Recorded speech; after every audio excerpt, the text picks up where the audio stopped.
recorded now. All right. Cool.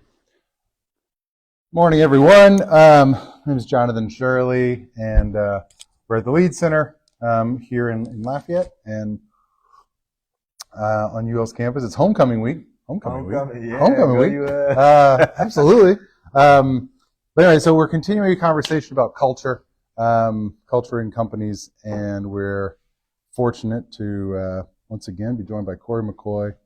Corey we talked to you the very first Dreams to Reality conversation. That was the first one, yeah, huh? Absolutely. That's this crazy. Was before we recorded it. The first thing you said after we did the first one was, you should record them. And we're like, okay, well, I guess we will. And then we started recording them. And then nobody showed up anymore because we could just watch it online, which is fine. Signs of the time. Exactly. But whatever. But I'm pumped to talk because, I love culture in general, and company culture especially, because of how important it is. And at KOK, like in the fast food, whatever kind of genre, restaurant genre category, man, you're constantly turning over people. Like even the best places are constantly turning over people. Right. And so how do you capture it whenever it's always moving? There's new people and like, oh, we got a good vibe going. Well, the semester ended and 5 people graduated, so now they're gone. Now we got to replace those people, and So I guess, to start, well, what role has culture played for you? Either places you've been, places where you feel like, okay, I want to emulate this, maybe, and we'll start there. Like, what has culture sort of meant for you, and then we'll dive into maybe. So culture for us over at KOK definitely has changed over the years. Yeah. It's not what it was in the back of the house. Right. And that's probably one of the hardest parts about it. And something that I'm glad we're talking about this now, because it's giving me a new respect for companies that do build a great culture, because I understand how hard it is to do, especially when ownership isn't directly involved. That's probably been the toughest thing when the company was small enough for all 4 of us to be right there every day. We're working right next to our employees every day. It's easier to build a culture. Yeah. Because they see you with your hands on the product. They see how much you care. They see how much you're passionate about it. Yeah. They see how far you're willing to go, not only to care about them, but also care about the product. As a company has got bigger over the years, now we got 3 locations, 2 food trucks, operating in stadiums and things like that. We don't always get to be right there next to our employees. So some of my employees I might not get to see for 1 or 2 weeks at a time. Yeah. Just depending on how priorities go within the business. Their schedule, when you're at the restaurants, So it pains you when you hear one of your employees be like, I just feel like the owners don't care. And it's like, what? All I do is wake up. Places in there once, I eat, breathe, sleep this thing. The whole reason you have a job is because I care. You know what I'm saying? Because I could just be doing it myself, type thing, and not paying nobody. But I guess it matures you in a different way and makes you realize the companies that do have a great culture, it's almost like you got to do the opposite in order to gain the correct culture. And what I say by that is, a lot of times when people hear culture, the last thing you think of is strict rules. Yeah. The last thing you think of is, no leniency on this or that. You know what I'm saying? Yeah. It's like culture sounds more like a word like, it's a family environment. It's a cool place to work. Yeah. It's fun, not too stressful. But if you go, it's a great way to start off that way. Grassroots. Yeah. But if you continue that way, it'll be the very thing that'll choke your company out and kill your company and keep you from being able to build a culture. So that's interesting because I think about the need for structure to have culture. And you're right, because initially it's culture can be this soft word that everyone feels loved and it's all, hey, we're all going to care about each other, which is true. But in reality, it's like with anything. Like, people need rules. They need to know what's allowed and what's not allowed, and And whenever you give them that, there's less unknown and therefore actually less anxiety because they know exactly how to interact in this scenario. And that's safe. I mean, that's comforting. I mean, I think about like with my own kids, like the worst thing I can do is be like, oh, everybody just do what they want. Like, because like, whoa, what do you mean do what I want? Like there's and it's clearly that it's clear I meant don't do whatever you want because you can still get in trouble. Like, right. You know, and yet, so like, as opposed to like, no, we're doing this, some structure. Hey, you got some leniency here and there, maybe with whatever. But by and large, like give people the parameters. Otherwise, it's too unstable. Yeah, you know? I mean, that's interesting.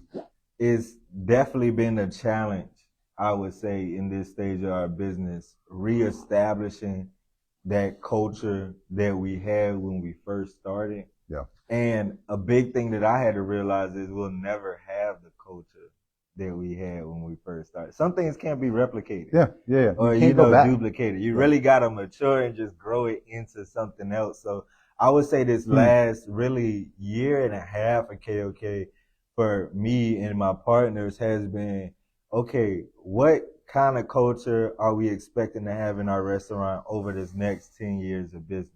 Yeah. Where we necessarily can't be the face of the culture. We can't be the main cheerleaders of the culture.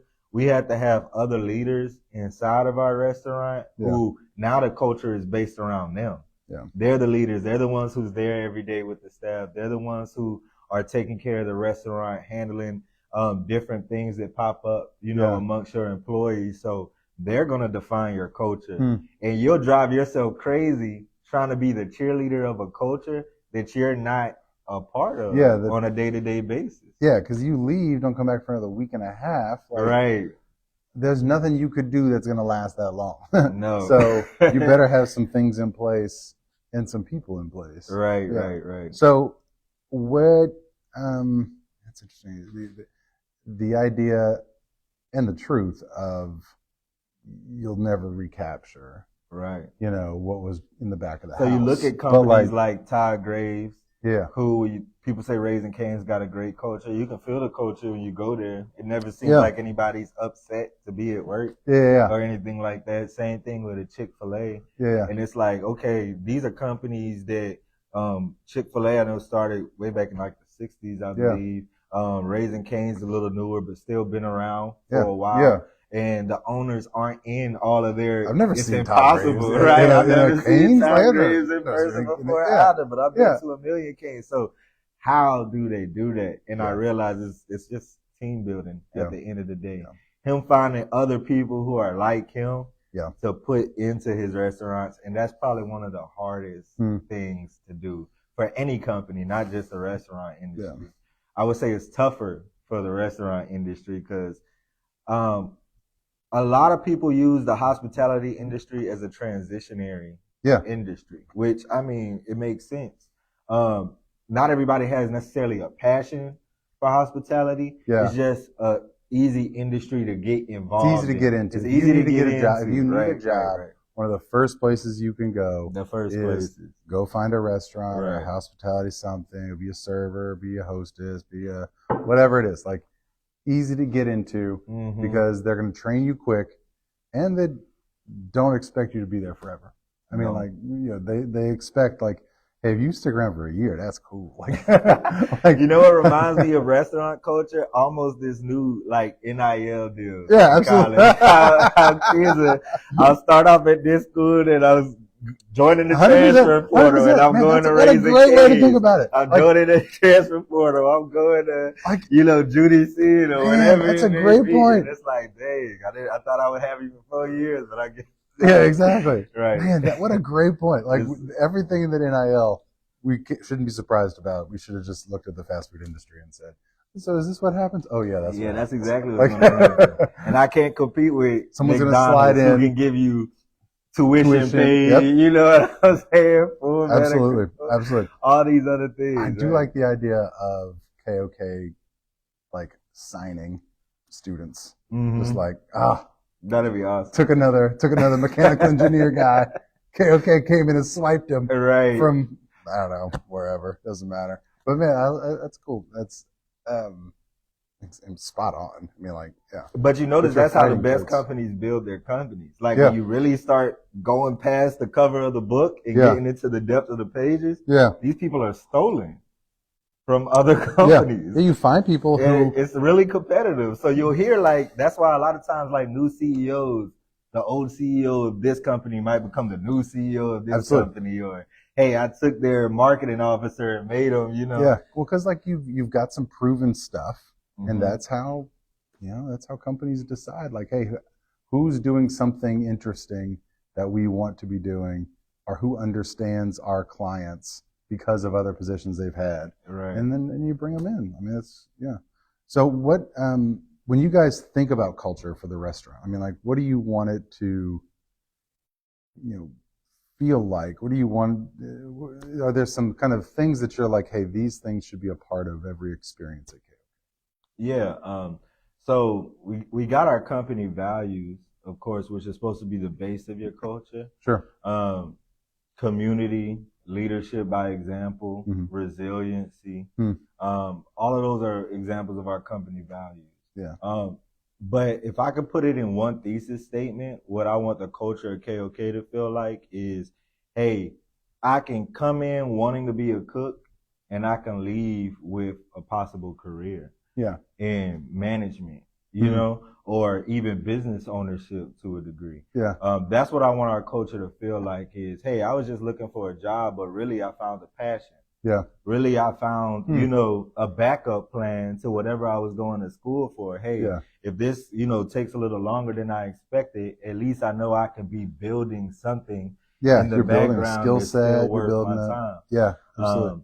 And with us being a young, growing company, I always try to offer that to my employees. And it's crazy because some of them had actually witnessed it.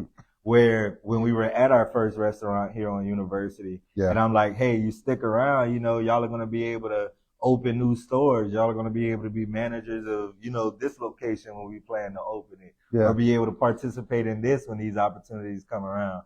And those employees who are with us who have stuck around have seen all those things come to fruition. Which is pretty cool because it gives some evidence that you're not just throwing it out there. Right, that I'm not just putting a carrot on a stick. Absolutely. Like you're not just, you've got that. Whenever it comes to, and we've had conversations, I mean, I know that you guys have taken hard looks at like how you train. So much of that connects to culture. I mean, how do you put your people in positions to be successful? Because if you don't, you are complicit in their failure. You know, I mean, and so like every firing that I've ever had to do was at least partially our fault too. Oh, like, for sure. You know, I mean, like they made a bad choice or they didn't do whatever they were supposed to do. But I can easily look at like, well, were we clear with our expectations? Right. Did we, do enough to offer some support on the back end where that shouldn't have really happened? Like it shouldn't have got to that point. Every company has got to take some ownership of it. So like whenever it comes to training, how do you guys work in this culture piece? And in the restaurant industry, that's probably one of the hardest things to accomplish is everybody's training looking the same. Yeah. If you join the company in December, right before Christmas, it's slow, it's not too much going on. People at home eating with their families. That looks completely different than when you join the company at the beginning of February and Mardi Gras about to kick off. You get what I'm saying? Everything's like how much time I have to spend with you changes whenever like there's a line. There's a line. You don't have time. It's I could imagine joining before Festival International. Exactly. It's something tough like time. That. You're like, it's always I just like need you to learn about fries. It's like you can have a great employee, but they join right before Festival International, and they're like, oh my God, everybody's working back to back 3 days in a row, 12-hour shifts. Like, I can't do this. I quit. And it's like, it's not like this all the time. Yeah, exactly. So when trying to do how I've approached training and tying that culture aspect into it is one of the things you said earlier. I've tried 1,000 different things. One thing I realized that I need to focus on, and we have focused on over this past year, is clear expectations. To the point where when I first started the business, I'm like, I'm almost with an imposter syndrome because it's crazy. when I first started the business, I was like, I want to give everybody contracts. You get what I'm saying? Yeah. Like, look, this is what you're being signed on for. This is what I want you to do. It's like, bro, you just got a food truck. We don't need contracts, right? I wish I would have just stuck to my mind. Yeah. Because then we would have had all of these years of, establishing that culture. Absolutely. Yeah. And 100%. all the employees who ever worked at KOK could have talked about, hey, I had a contract, I know clear. Because now we're right back to that of giving everybody contracts or action plans. We got 3 levels at KOK where when you come in, you're on a probationary action plan. And then you try to work your way towards a promotionary action plan or a disciplinary action plan if you're not performing well. And the big reason why I want everybody on paper is so you can be evaluated. Yeah. Because let's say you get your job, like when you apply for this job, John, it had a job description. Sure. Yeah, exactly. But after you got the job, how often do you sit in front of that job description and be like, I'm meeting X, Y, Z? Yeah, next. Yeah. I mean, the university has, its systems in place. Right. But like, some checks and balances, but literally sitting in front of that paper and being like, we have a saying at KOK called remember your promise. Yeah. And it's like, what you're promising as a cashier might not be what this next person is promising as a kid. I can work 32 hours, weekend availability, doesn't matter. This person can only work Tuesday and Thursday. Does that mean that you're more valuable than this person? In some aspects when it comes to availability, but what's the most valuable is you're doing what you signed up for. Yeah, what are you doing from the time you walk into the restaurant to the time you leave the restaurant? Consistency is the best value that you can have. Because I know I can depend on you every Tuesday and Thursday. Don't ever have to worry about something. Versus I'll have people who join the company who's like, man, I want to work overtime. Yeah, I want to work all the time. I'm always available. And you're like, oh, cool. Like, here's a shift tomorrow. Oh, I can't. Oh, yeah, I can't. How about next? Oh, I can't do it. Yeah, I can't do it. Or I'm calling in right before. Exactly. This is crazy. I can't go. So that's the best asset. So, long story short, when we approach training, everybody kind of goes through the same things, which is their initial week of training, 3 months of probation, where they're being kind of watched over. But I've narrowed it down to everybody really having an individual, plan. Yeah. To where this is what I expect out of you as an employee with you joining KOK. That way, when we ever got to hold your feet to the fire or promote you, we can be like, hey, you exceeded this or you fell below what we hired you. And so who, at this point, that's not you, or it's not nearly as often you saying, hey, here's what I expect of you, but your managers, your whatever. And so, like, how's that playing out? I mean, like, every company, I mean, when we talk to Ben Johnson, like at Techno, like the levels, and even if you have, more of a flat org structure, like you still got levels. And so, like, for sure. Because one person can't be everywhere and talk to everybody. 150 conversations. Like, you're not going to have time to do anything else. So how do you get that? That's been one of the hardest things for me to do. Coming from a teaching background, where I'm in a classroom with my students directly there, and I can see their progression, I can impact it. You get what I'm saying? Now it's like I have to trust my managers to do what I know I would do if I was in the store. Yeah, that's a good point. And that's probably the hardest thing, because when you talk about not being able to do every plan, like, what I tell my managers all the time, because they'll ask me, hey, should we hire this person? I'm like, really, on my level, it's more of a, hey, at the end of the quarter or at the end of the month, are all of our metrics looking right? I want my labor around 20%. Is it 20%? That's not depending on one hire. That's not depending on so rarely is that two one hires. person. It's so rarely one person. What I tell them is, y'all have to work with these people every day. So you're the best person. You don't probably want my opinion. Right. You're the best person to see make him once this every decision. 10 days. Right. Like, anybody can put on a smile. Anybody can fake it for a short amount of time. So I got somebody who has a resume of, hey, I've worked at this company for 5 years cooking. I've got this management. On a resume, they look up amazing. Yeah. I'm like, why wouldn't y'all make this hire? But in reality, when you're working with them every day, they can't be criticized. They know everything. Yeah. They don't do well with others. And it's like, Corey, why do we got this person here? And it's like, these decisions have to be made in store. And that's probably one of the hardest transitions. Because even in the interview process, I tell my managers all the time, y'all interview these applicants. And on your interview, you'll be like, great personality, amazing passion, wants to work. And then 2 weeks later, you're coming into the manager meeting and you're like, oh, why did we ever hire this person? There never was. I'm like, you interviewed them. You manage them every day. Yeah. You have the opportunity to terminate them or suspend them. And could continue to train them. You know, I mean, all those levels. How do you empower your leaders to be able to make those decisions on their own and really take ownership of a business that they know that you own? Sure. But technically, they're running it. Yeah. They're running the whole operations, essentially their business, because I'm not there. Yeah.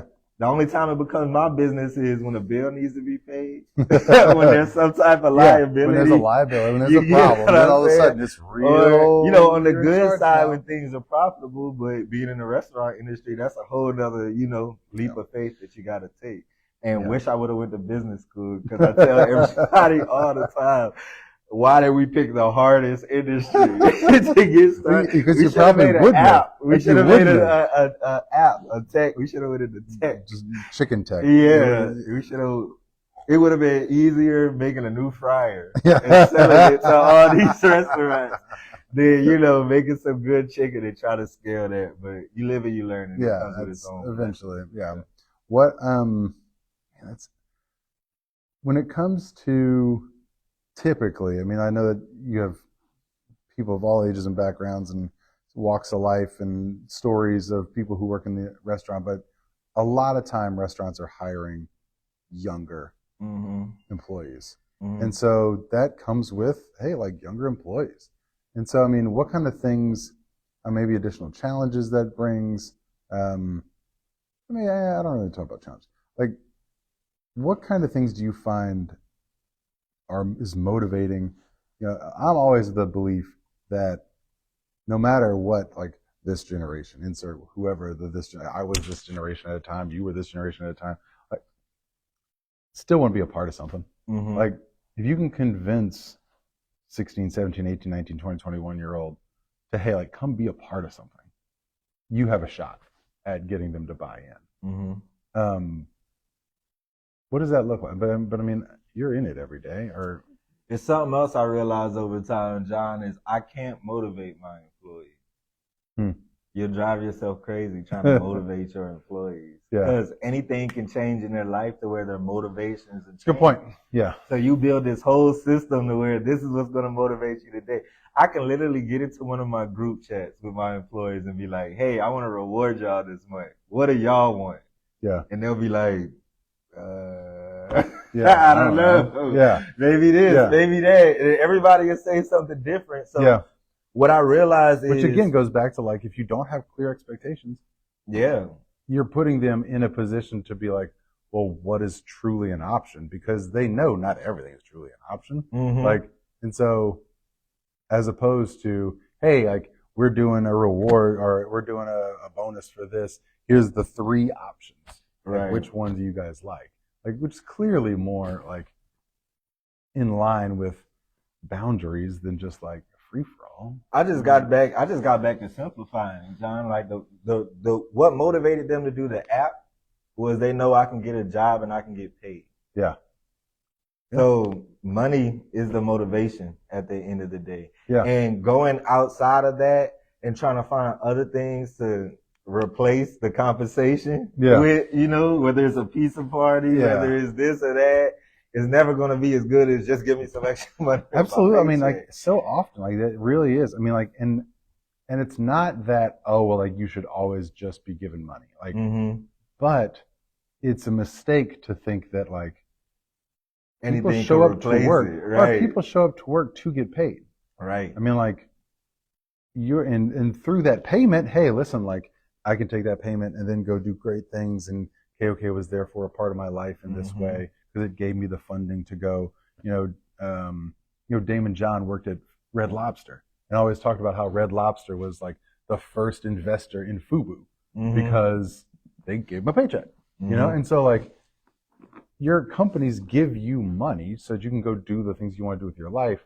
So you can't forget that like, no, they're still here to get paid. For the money. Like you said, all the ice cream in the world, all the family environment, if you stop paying them, they don't show up to work anymore really quickly because they can't go to the store obviously and pay for eggs with the pizza party that they just had at work. Like it didn't work like that. And I feel like there was an age, and there was an age, especially when I was growing up, where a lot of companies tried to do that, and it worked for a while. Yeah, it worked for a while, but this new generation, and when I say this new generation, I'm almost a part of it as well. Yeah. So I'm not speaking of it in a derogatory way. I'm just saying like times have changed to where people have 1,001 ways to get money now. It's not like, even 50 years ago where you had 3 options. I can either go work at the local mill, the restaurant, or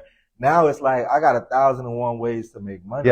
Yeah. So if I want to be motivated to make money at this particular place, I really just got to like the environment. I got to just, like the people that I'm working with. I got to feel as though I'm not wasting my time when I'm here. Yeah. And I feel like that's where the culture is. Yeah. Once again, reminding everybody why they're here. Hey, yes, you're the cook. You're here to cook chicken.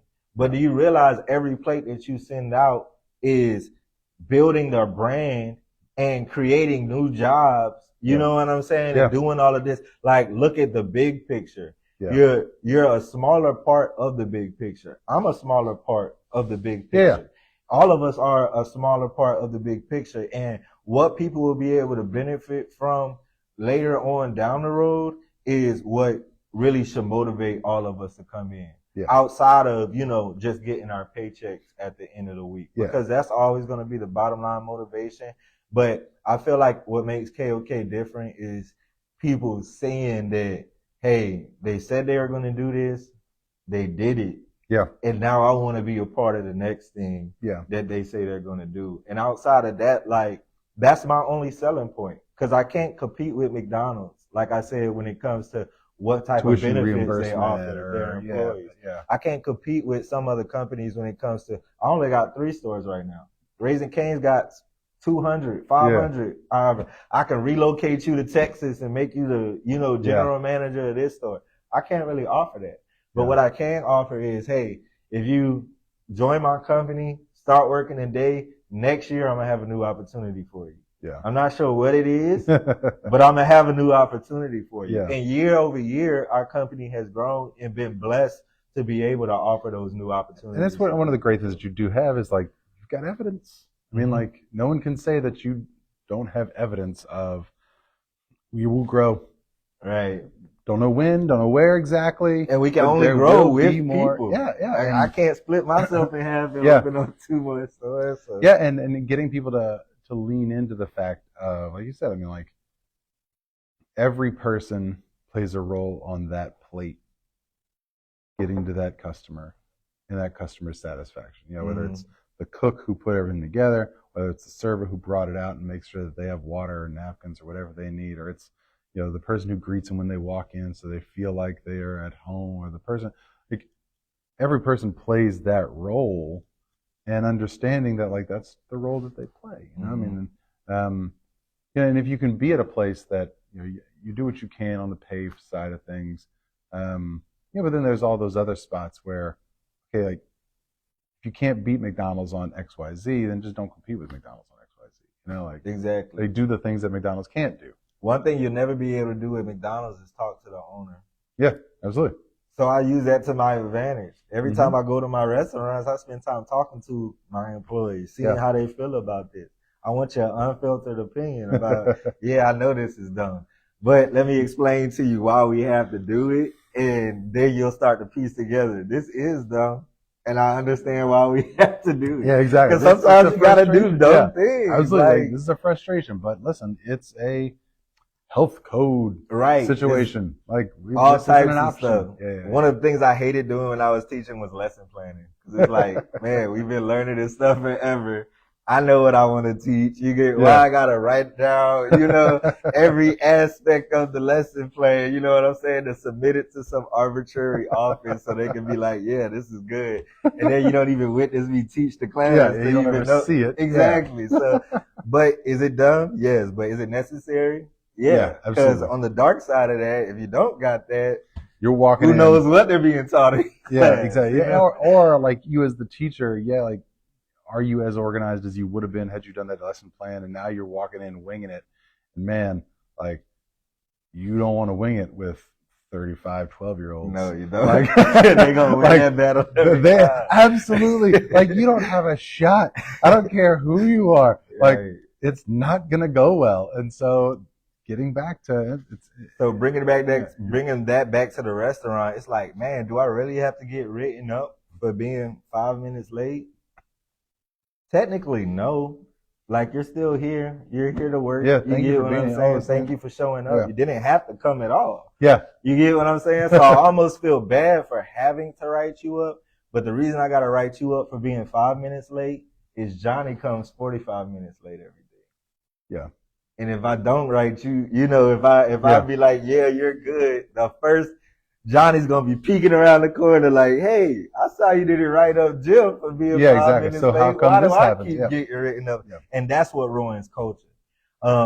And not that everybody gets the same treatment either, because I also tell my employees that's not reality of I'm gonna treat everybody the same. Yeah. Like, y'all aren't robots. We're humans at the end. I'm a human and you're a human. It's impossible for me to treat everybody the same. Yeah. What I can offer you is I'm going to treat everybody based off the company standard. Yeah. Which is a perspective of what your impact is on the company. So using that same example, this person's 5 minutes late. We can still run the shift with them being 5 minutes late. Yeah. So I'm going to write her up this time, but there may be times where she's excused. Yeah. Because out of the 3 months she's been working here, she's been late one time. Yeah. For 5 minutes. Yeah. Whereas Johnny, you've been working here for 2 weeks. Yeah. And you I realize we're not talking about me, but maybe we use different names. Oh, my bad. Like my brother Steven. Let's use Steven. Like Steven's always late. He breaks things all the time. Steven, you've been here for 2 weeks and we got 3 no-call, no-shows where we didn't even know where you were. And then now you're late 45 minutes and you're giving us, the works about disciplining you this one time. Yeah. Where this person took this criticism, took the bump on the head and moved on. But also in workplace culture, the hard part about it is knowing, hey, I got to get rid of people like Steven or Johnny. Yeah. Like we were saying before. Johnny, we keep forever. I gotta get rid of him. Even if I think he's a great person, even if all the employees love working with him and he actually gels the team. Yeah. You know what I'm saying? Because when he does come to work, he's positive. Everybody enjoys being around him. He's great with the customers. But because it almost feels like I have to continue giving Steven this special treatment and letting him be a parent to the rules, I have to get rid of him. Absolutely. Your the hard part about the restaurant industry, what a lot of people don't understand is it's everybody's entry level job. Yeah. But the customers treat it like it's a hospital, like it's doctors working in it. Like why does it take so long to get my food? Because I got a 17-year-old, you know what I'm saying, it's his first job. Yeah. A felon, you know what I'm saying, who I hired and I'm trying to get to respect the rules. You get what I'm saying? He's already had a problem respecting the rules. Yeah. And then I got a 23-year-old student who is top of her class, just trying to keep both of these two in order. So the customer's never going to see that. You get what I'm saying? Yeah. We're just trying to give a consistent product every time. That's a good point. But behind the scenes, it's like, it's a circus back here. And you're lucky. You're honestly lucky that you got it consistently this many times. You know what I'm saying? Yeah. Versus a doctor's office where all these people went to school for years. They're all with the same passion. They all come from similar backgrounds or went Yeah. through the same journey to get to where they are today. So Yeah. you can expect some type of, consistency or standard of service. And that's what's always surprised me about being on the outside of the restaurant industry, then earning my own is like, Yeah. now when I go to other restaurants and I see stuff go wrong, I'm like, yeah, it might not be the most convenient thing, but hey, we got our food. Everything's good. Well, Nobody got sick. It's a good point. I mean, like, you go in, like, and I don't think I'm blowing this out of proportion. Not every cook who's in the kitchen has a culinary arts degree and 20 years of experience at KOK. No. This is a surprise to some people, maybe. Right. Or even a passion of cooking. Absolutely. Like, maybe it's just a job. Like, just a job. Hey, right. but you got a job, and you can follow directions, and you can do the thing, and you can still make great product. Mm-hmm. And so that part can still be the same. It's just, like understanding, it's not like, if you're going into surgery, you want the guy who this is their passion and they got all the experience. If you just want lunch, like, it'd be great if they were passionate about it, but if and we're trying to get there. Good, we're trying to get to that point. Yeah, exactly. You get satisfied with that. So that's probably one of the hardest things is taking people from all these different backgrounds, people who plan to transition to different careers, people who are super passionate about culinary arts and hospitality, and having them work next to people who I don't even really want to touch the chicken. It's kind of slimy. What I'm saying? Gross. It's gross. It's this. Yeah. And it's like, all right, how do I get all of these people to still play on an even playing ground? Because even in that fact, we're not a 5-star restaurant in the sense of we're serving super fancy chicken either.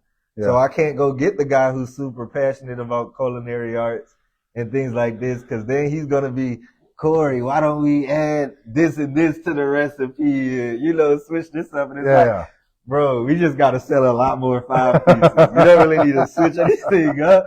Let's just sell a lot more 5 pieces so we can open up these, nationwide, vice versa. I might not need, the truffle. That's what I was about to say. Like, maybe everything doesn't need to be tossed in truffle oil and lemon squeezed on everything and just like a paste of sauce. Like, no. Right. They just want it fried crispy, loaded. Absolutely. That's what they're trying to do. And they're doing that because they don't know about the fish.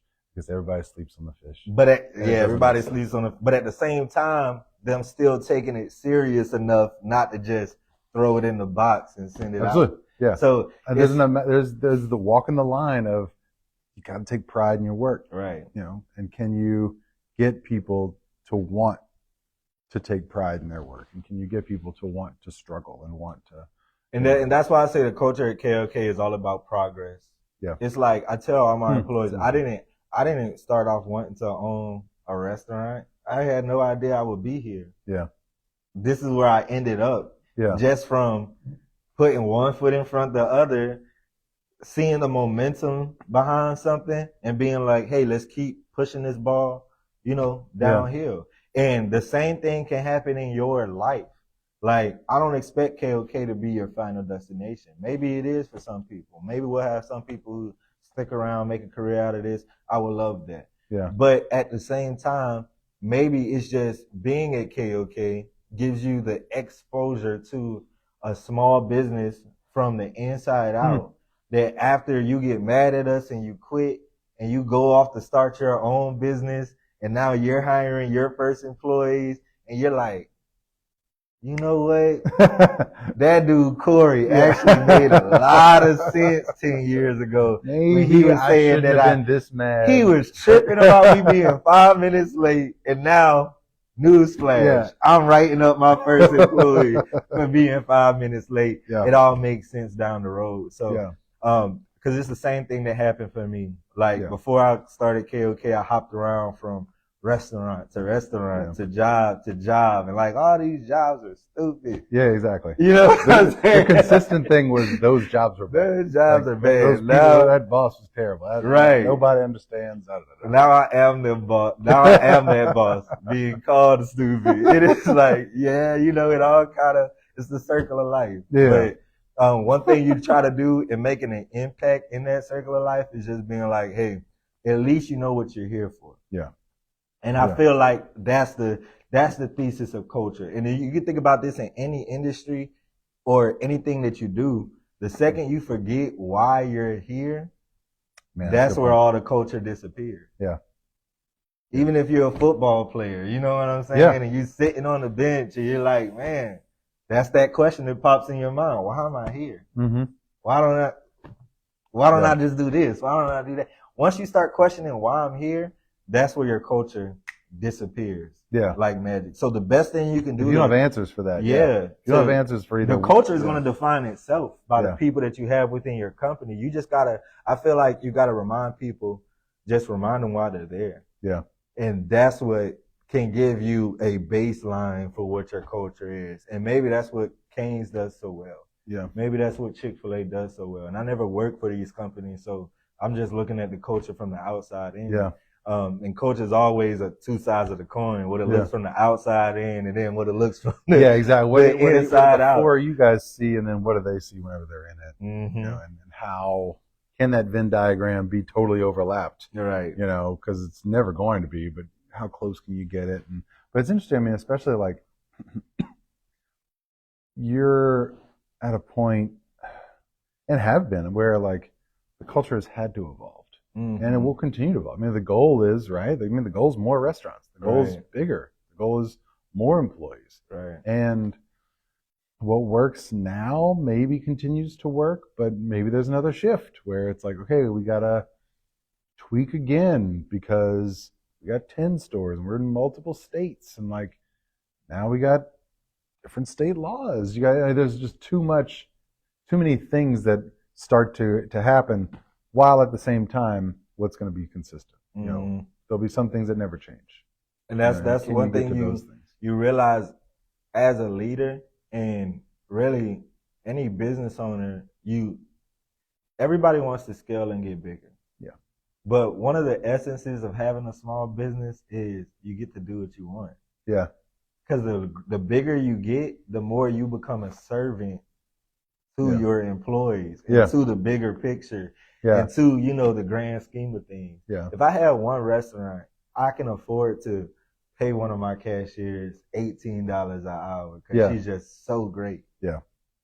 Now I can't do that because they're going to find out she makes 18 and then all the cashiers are going to revolt. Yeah, exactly. And then I'm going to be paying all the cashiers $18 an hour. Then the business is going to take and nobody's going to have a job. Yeah. And then they're going to be like, oh, it's because you ran the business bad, not because I just wanted to pay all my cashiers. Yeah, you just wanted to have a heart so much. Yeah, you had a heart, but now nobody has a job. Exactly. Yeah, and that's what you realize where you looking from the outside. Well, as my employees, I always tell them like, and it works for me because a lot of them seen me go from just the food truck of the house to where we are today. Like they got visual evidence of it. It's only been 10 years, so it's still not too far disconnected.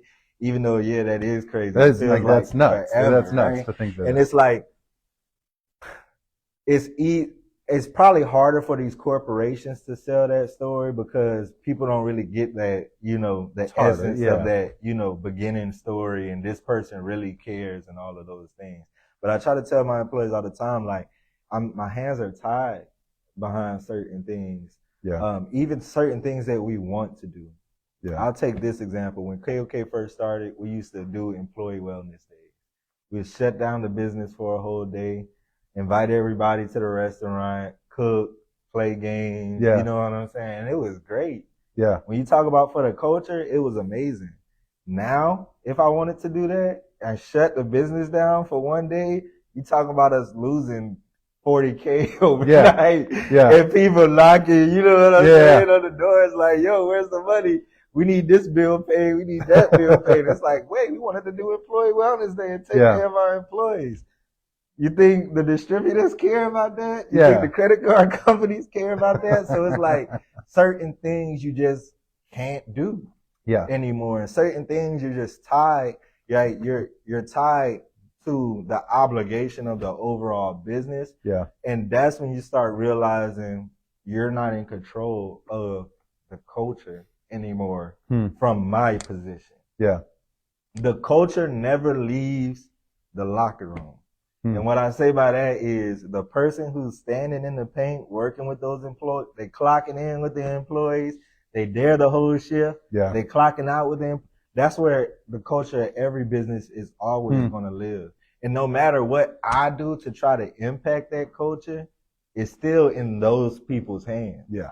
You know what I'm saying? At the end of the your day, direct impact is droplets, man. Just it's droplets at this as opposed to this person who's like churning the whole thing. And it's heartbreaking, especially when you're a founder. Yeah. You know what I'm saying? It's like you're so connected to the business. You love the business so much. Yeah. But I would literally be crippling my business. Yeah. By showing up every day. And then everybody being like, yay, Corey's here. Let's work hard. And then when Corey leaves, oh, Bill is the manager today. Yeah. We'll see. Yeah, let's see how things go. Because the, in just as many ways, I mean, like the employees need you, and all the guys like to be growing the business. Right. Like, hey, like to be creating new opportunities. Create new opportunities to do it because you can't do both. Like you said, like you can't be in the restaurant every day, high-fiving people and working shifts and you can't do that and be having meetings where you're trying to get a new building. Right. Going to other cities to try and figure out if that's a good spot. Working with distributors or suppliers to try and get a better price in some way. So you can't do the rest of that if you're frying chicken. Exactly. Even there's days where I wish I could just. I was like, there's days where I wake up and wish I could just I just wish that I could just throw chicken. The backyard days, I could just sauce up some plates, send them out the door, working with my friends. Great. Yeah. And a lot of people don't realize like that's probably one of the hardest transitions. Even we talk about inside the restaurant, like the culture there, but even the culture amongst me and my ownership team. Yeah. We started this, I was 24 years old. Yeah, we're just friends. We were college roommates. Yeah. I'm 33 now. Yeah. You get what I'm saying? Yeah. And it's like we all are grown adults out of college, got this going on, that going on. Like, how do we maintain the culture amongst us as an ownership team to still want to pour into this idea that we had 10 years ago that none of us came to school for? That nobody went. It all kind of fell into our laps. Yeah. We all had other passions outside of this. So even that's a trick.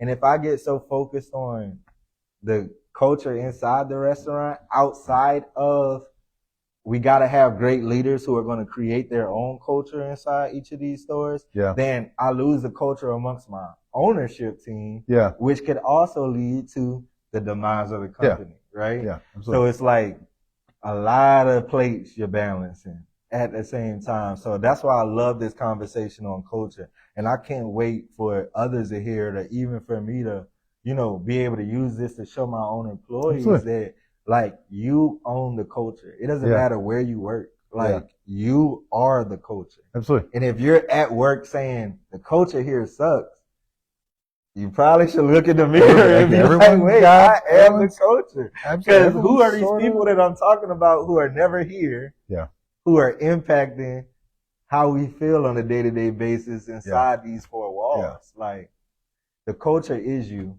And that's why I just encourage everybody, hey, do something you're passionate about, even if it is on the most menial level. Do something you're passionate about. Because if you're passionate about it, usually the culture follows, in suit. Working in hospitality, you'll be surprised how many people work in hospitality and don't like people. Like, this is the worst industry to work in. This is not going to go well. Right, if you don't like because it was an easy job to get doesn't mean it was right. And they're like, I'm shy, but you're a cashier. How are we going to balance that? How are we going to balance that? Like, absolutely. How are they going to get their order? You know what I'm saying? If you're too shy to speak to them. So, sorry for going off on a tangent when it comes to that, but you can tell I'm passionate about that because people got to take ownership of culture if they want to be a positive impact to the culture. Because the easiest thing to do is complain about the culture. Oh, 100%. While the hardest thing to do is contribute to the culture. And actually be one of the reasons why people enjoy coming to work. It's a great point. I mean, like, and I think that becomes, while this started as a conversation about the culture at KOK and the company culture, I mean, oftentimes we find it just gets back to, man, if you can be the kind of person who shows up with culture and shows up and makes places better, man, people are going to fight for you. We talked at the very beginning about companies stealing people. Like, become steal worthy, and one of the ways to do that is to be, hey, whenever I show up, culture shows up. And what does that mean? Well, it just means that whatever it is, whatever the job might be, the workplace gets better whenever I step in the door. And if you can be that, man. Last example I want to give to kind of prove that, John. Whenever you're in class and the teacher says, hey, we're doing a group project. Yeah. You're with this person and that person. Immediately, a culture is created. Yeah. Oh, this is going to be hard. I'm with this person and that. I cannot believe this is going to be easy. I'm with the best of the best. Yeah. Like, immediately a culture gets established. And anything in this world is just a group project. It's the same mindset. So you can't create a culture. Culture is just there. Yeah. And it's made up of the net equal of everybody that's involved. The culture will always be, hey, it's me, you, and him. What's our relationship with each other? How do we interact with each other? How do we speak to each other? Yeah. How do we work with each other? Yeah. Because there's, even in a group project setting where your teacher puts you with 3, there's no rules she can put in there that's going to make the group project go well. Yeah. At the end of the day, y'all just got to work together. Yeah. Yeah. And can you all want the same thing? Right. Yeah. Man, that's awesome. All right. Hey, this has been great. Thank you. Awesome. As always, wonderful to talk to you. Sure. Everyone, hopefully you enjoyed it, whether you're watching it now or later, or I don't know, whenever you see it. Corey McCoy from KOK. Go get the fish. Go get the sliders. Download our app. There we go. Yeah. What I'm saying? We got a new ambassador location opening soon. And we're excited. Thank y'all, Lafayette, for everything that y'all brought to us. And if you're watching from outside of Lafayette, we can't wait to be in a city near you. All right. Perfect. I'm going to come up here and turn this off, and then we'll be done. This is the awkward phase where we come over here.